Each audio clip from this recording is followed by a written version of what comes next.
Salut la compagnie, j'espère que vous vous portez bien. Je suis Alexis Burus et bienvenue sur ma chaîne YouTube. Aujourd'hui je suis en milieu naturel. Je vous emmène dans un coin que j'apprécie vraiment. J'apprécie d'y venir en période estivale. C'est une forêt très sympathique où j'aime bien y passer du temps pour me ressourcer. Voilà, pour faire un petit café, manger ou même pour pouvoir y dormir. Là dans mon sac j'ai de quoi dormir, donc je sais pas encore combien de temps je vais rester en forêt, si je reste une journée, une nuit ou plus. Bref, en tout cas, on est là pour se faire plaisir. Allez, suivez-moi.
J'ai quelques problèmes de genoux en ce moment, du coup j'aimerais un petit peu les économiser et je vais prendre un bâton de marche, je vais me tailler un bâton de marche dans un morceau de bois. Donc j'ai choisi de faire ça dans du noisetier, simplement parce que le noisetier en fait c'est un arbuste qui ne peut pas être considéré comme un ligneux en forêt. Il pousse en taillis, c'est-à-dire que il y a une souche et il y a plusieurs rejetons qui poussent, en gros plusieurs troncs pour faciliter la chose, qui poussent de cette même souche. L'avantage c'est que si on vient couper une pousse sur cet arbuste, en fait ça va pas lui poser de soucis. Au contraire, il va y avoir d'autres jetons qui vont repartir de cette cépée. Voilà, moi je pense que je vais sélectionner cette branche là, c'est pile le bon diamètre, c'est assez droit et puis ça va me faire un bâton de marche parfait lorsque j'irai en forêt. Bon, toujours on essaie de vérifier aussi qu'il n'y ait pas un nid d'oiseaux ou d'autres animaux qui sont venus loger sur une des branches, ça serait bête de supprimer leur habitat. Là je vais essayer de scier ça proprement.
Voilà, je viens de faire bouillir l'eau.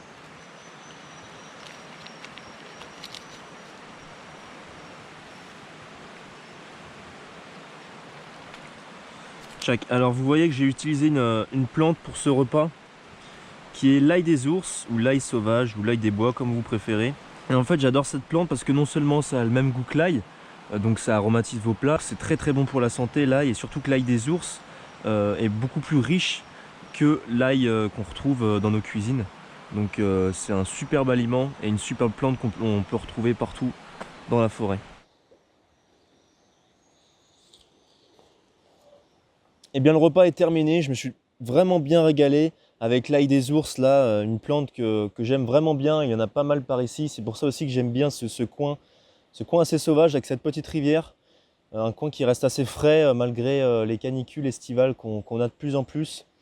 Enfin bref, je voulais vous faire un petit point aujourd'hui sur le matos que j'emporte, enfin quelques objets spécifiques. Aujourd'hui donc j'ai utilisé mon sac de chez Savota, une marque finlandaise que j'ai présenté dans l'épisode dernier de la semaine dernière.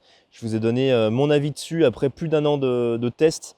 Eh bien c'est un sac qui ne restera pas dans mon local matériel, je pense que je vais m'en débarrasser ou je vais l'utiliser de moins en moins parce que j'ai beaucoup d'avis négatifs dessus. On va pas en reparler puisque j'ai fait un épisode spécialement dessus la semaine dernière, donc je vous encourage à aller le voir. Le lien sera dans la description dans la vidéo. Je voulais surtout aujourd'hui me concentrer sur les vêtements que je porte et plus précisément de la marque Revolution Race puisque les vêtements là que je porte entièrement sont de la marque Revolution Race. Je connais cette marque depuis quelques mois, je la teste depuis quelques mois. J'ai testé un premier pantalon et une veste et j'ai été plutôt conquis par cette marque. J'ai avec moi un nouveau modèle de pantalon et un nouveau modèle de veste qui m'a été envoyé assez récemment. Donc c'est un petit peu les premiers tests et je voulais vous donner comme ça un petit avis à chaud.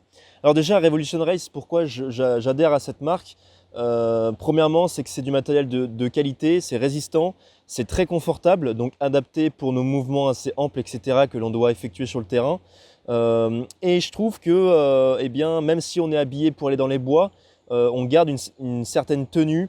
C'est des vêtements qui ont une bonne coupe, etc., donc ils sont assez jolis. Donc là, la veste que j'ai mis sur moi, parce que l'orage arrive, ça s'est assez rafraîchi, donc du coup, bien, comme quoi c'est encore un bon exemple.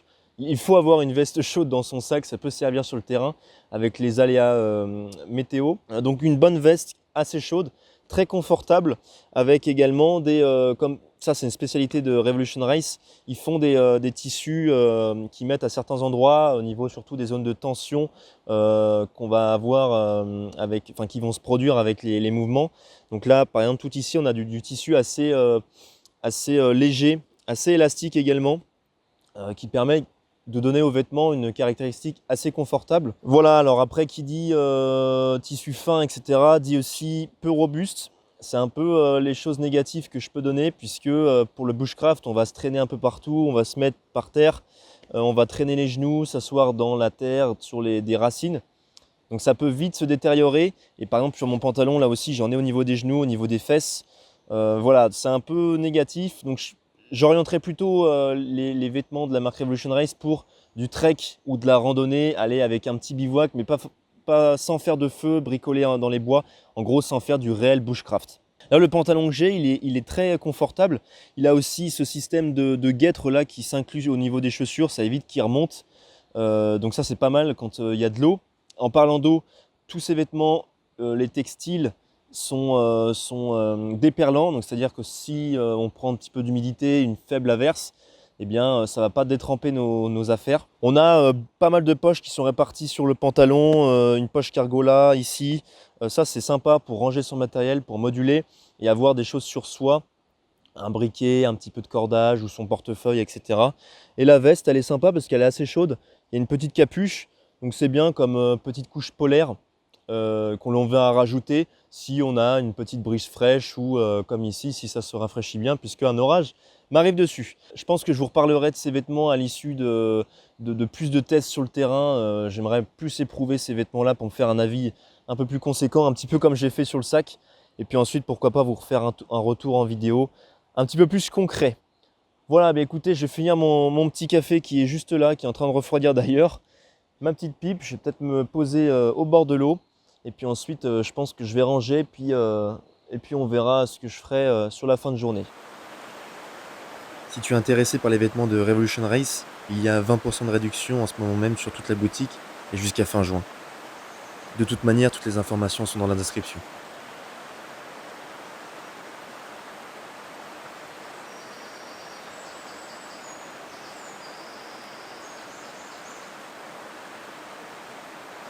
Je suis en train de ranger le petit campement de la journée.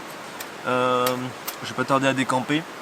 Alors l'intérêt d'utiliser une bush box comme ça, une boîte à feu comme j'ai ici, c'est vraiment de laisser aucune trace et de préserver le sol pour éviter de le détruire les racines, la matière organique, etc., les bactéries et les organismes vivants. Parce qu'un sol en fait ça met longtemps à se reconstituer, donc si on vient faire un feu dessus, on détruit sur plusieurs centimètres, voire dizaines de centimètres le sol. Et là, grâce à ça, en fait, ça fait une petite isolation. Ça contient également le feu pour éviter qu'il se développe et qu'il aille brûler tout autour, surtout en saison estivale, lorsque eh bien, il y a une canicule. Là, les cendres, je vais les jeter à l'eau. Les dernières braises qui restent, même s'il n'y a plus grand chose. Tac. Voilà, vous pouvez voir qu'il y a juste un petit peu de blanc de la cendre, mais ça, un petit coup de vent, un petit coup de pluie, il n'y aura plus rien. Voilà, j'aurais laissé aucune trace sur le milieu, aucune trace de mon passage. Puis comme ça, les prochaines personnes ou les animaux qui reviendront pourront profiter autant que j'ai pu le faire aujourd'hui dans cette belle nature.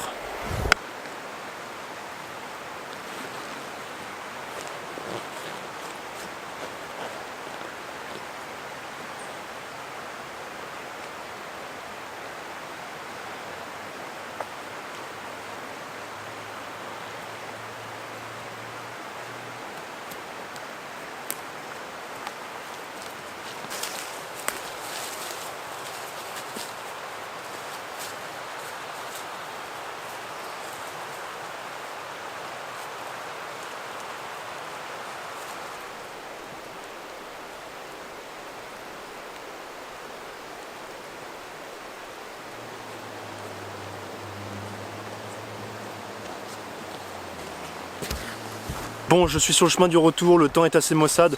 J'ai fait un check-up météo et ils annoncent vigilance jaune orage, donc on va pas faire les malins. Je pense que je vais me rentrer, je passerai pas plus d'une journée en forêt malheureusement. Ça sera pour une prochaine, hein. Il faut savoir parfois rebrousser chemin.